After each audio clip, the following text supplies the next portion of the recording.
Hello guys. So நேற்று match பார்த்தீங்கன்னா RCB versus கேகேஆரில் பார்த்தீங்கன்னா இந்த மேட்ச் ஆர்சிபி ஜெயிக்குதுடா, கோலி கேப்டன்ரா அப்படின்ற மாதிரி பல விஷயங்கள் பேசப்பட்டது.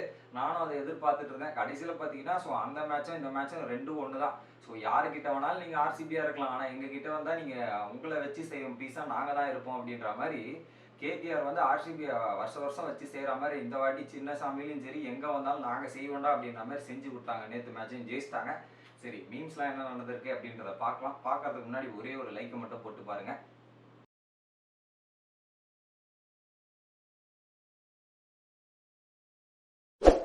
Hat-trick sixes for Jason Roy, RCB and CSK.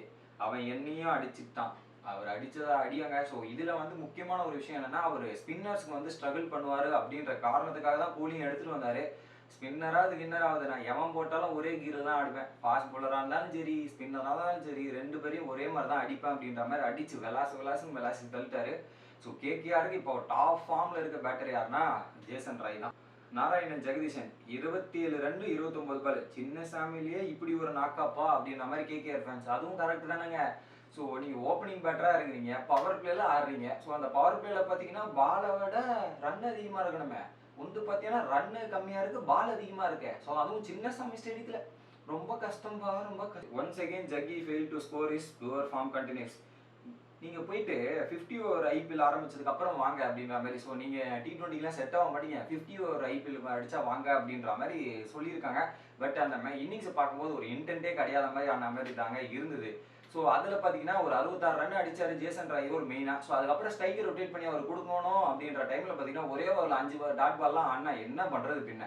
Jason Roy ஆப்போசிட்டில் இருக்க ஜேசன் ராய் நிலைமையை பார்த்தா தான் எனக்கு ஒரு பக்கம் பரிதாபமாக இருந்தது. அப்போ highest score by KKR batsman in IPL power play. இது வரைக்கும் வரலாற்றில் Brendon McCullum 51 versus CSK, 50 versus Narine ஆர்சிபிக்கு எதிராக, 50 விசஸ் ஆர்சிபி நரேன், 2 வாட்டி நரேனே ஆர்சிபிக்கு எதிராக. அடுத்து Chris Lynn versus RCB 49, Jason Roy 48 versus RCB. பார்த்தீங்கன்னா ஆர்சிபிக்கு எதிராக வந்து கேகேஆர் ஓப்பனர்ஸ் ஃபார்மில் இல்லையா. ஆர்சிபி டீம் சொன்னாவே போதும், ஆர்சிபி கூட ஆடுறனாவே போதும், எந்த ஓப்பனராக இருந்தாலும் ஃபார்முக்கு வந்துடுவாங்க. ஆர்சிபினாலே அவ்வளோ வெறி அப்படின்ற மாதிரி தான் கேகேஆர் ஓப்பனர்ஸ் இருக்கு. ஆர்சிபி பேரை சொன்னாலே அடிப்போண்டா அப்படின்ற மாதிரி கேகேஆர் இருக்காங்க.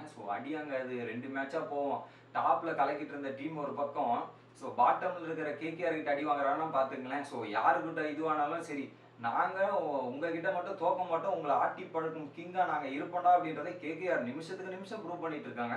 Kohli become the first player to score 3K runs in venue of T20. சின்னசாமியில் வந்து 3000 ரன் அடிச்சிருக்காரு. கஷ்டம் தான். கிட்டத்தட்ட ஒரே டீமுக்கு வந்து பல வருஷமா விளையாடிட்டு இருக்காருல்ல. அவ்வளோ ரன் அடிக்கலாம் அப்புறம் என்ன இருக்கு. கோலியை வந்து மக்களுக்கு பிடிக்க காரணமே பயங்கரமான ஹிட்டிங் எபிலிட்டி, அந்த அக்ரெஷன் இதெல்லாம் ஒரு பக்கம். சின்ன சாமியில் அவர் ரன்னும் அடிச்சிருக்காரு. பெங்களூர் மக்கள் வந்து கோலியை பிடிக்குது, கோலிக்கு வந்து பெங்களூர் மக்களை பிடிக்குது. அந்த அளவுக்கு ஒரு கனெக்ஷன் இருக்குல்லங்க. Virat, Faf and Maxwell are gone, other RCB players. Kohli முடிஞ்சு, நான் போய் பொட்டி படிக்க கட்டுறேன், நீங்கள் சீக்கிரமாக வந்து கிளம்பலாம் அப்படின்ற மாதிரி தான். அப்படி தாங்க இருக்குது. அந்த 3 பேர் கேஜிஎஃப்ன்ற அழைக்கப்படும் மெம்பர்ஸ் இல்லைன்னா ஆர்சிபி ஒன்றுமே கிடையாது, டீமே கிடையாதுன்ற நிலைமைக்கு தான் இருக்குது. என்ன பண்ணுறது. அதுவும் பார்த்தீங்கன்னா பவர் பிளேலேயே அந்த 2 பேர் போனதுக்கப்புறம் ரொம்ப வருத்தமாக இருக்கும். ஆர்சிபி ஃபேன்ஸ் வந்து ஓமை வந்து ஒரு கொட்டையாக நினைப்பாங்கன்னு நினச்சேன். பட் ஓம்லேயே பல ஆப்புகள் அவங்களுக்கு நினைக்குது. 200 சின்னசாமி சேஸ் பண்ண முடியல. ஆர்சிபி 2 to 3 மேட்சஸ் ஜெயிச்சாலே அதோட விட்டுறணும். எல்லா மேட்சையும் எதிர்பார்க்க கூடாது. கண்டிப்பாக எங்கெங்க சேசிங் பண்ணோன்னா அந்த அளவுக்கு உங்ககிட்ட ஃபயர் பவர் இருக்கணும்.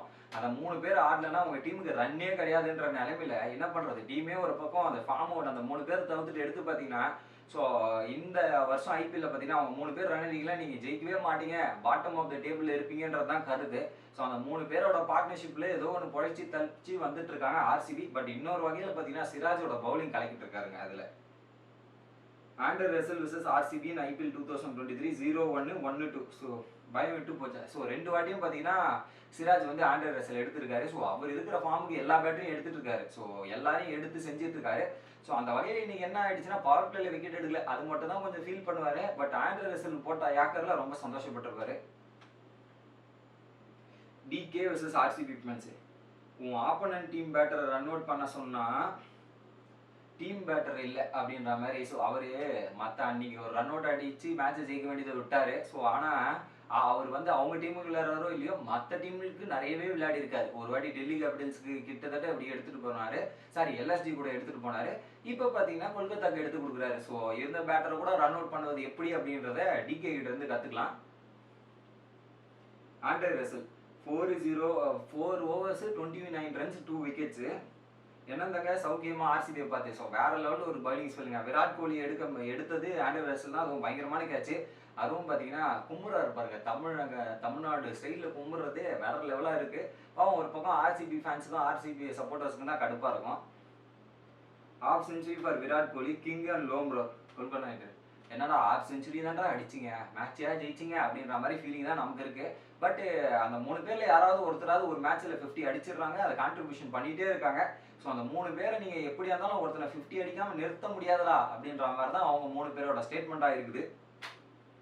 Kolkata Knight Riders beat Royal Challengers Bangalore. RCB fielders, KKR fielders, batters. எங்க தெரியுமா மேட்ச் தோத்தாங்க? ஒரு 3 கேட்ச் விட்டாங்க. நிதிஷ் ராணாதே 2 கேட்ச் விட்டாங்க. ஒரு பக்கம் சிராஜ், இன்னொரு பக்கம் பார்த்தீங்கன்னா ஹர்ஷல்.